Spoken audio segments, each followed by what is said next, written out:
جاؤں اپنی market value check کروں TRP چیک کروں، مجھے پتا ہے کہ وہ ہے تو پھر سے کیا کرنا. میں مدرسہ بھی سنا دوں گا انشاءاللہ، وہ آخری پر سنا دوں گا. اس سے پہلے میرا من ہے کہ میں ایک آدھ نظم اور کچھ سنا دوں. ایک ذمہ داری میں اور بس مجھے یاد آ گئی، اچھا موقع ہے، لیکن اس سے پہلے 4 مصرے پڑھ دیتا ہوں. مجھے بھی یہاں کئی ایسے بڑے بزرگ بیٹھے ہیں جو یہ سوچ بھی رہے ہیں، جنہیں حیرت بھی ہو رہی ہوگی کہ وہ شاعروں کے اسٹرکچر میں یہ نیا چہرہ کہاں سے فٹ ہو گیا، یا یہ نیا چہرہ کہاں سے ایسا کہہ دیتا ہے، بول دیتا ہے. میں بھی اپنے بڑے بزرگوں سے کہوں کہ میرے ابو کی بھی خواہش تھی، ڈاکٹر نے میرے ابو، وہ یہ چاہتے تھے کہ میں پڑھوں لکھوں، پڑھنے میں بہت اچھا تھا اللہ کی طرف سے.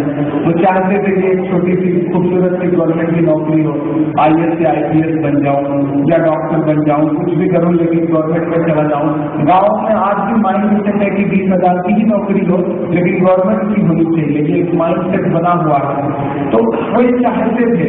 میں بہت دن تک مجھے شاعری کا روگ لگا تو مجھے لگا کہ چلو خاندان میں ایک انسان کو خراب نکلا، یہ سوچ کر کے خود کو بڑا مطمئن کرتا رہا. بہت دیر ابو سے نظریں چراتا رہا، وہ بہت ڈانٹتے رہے.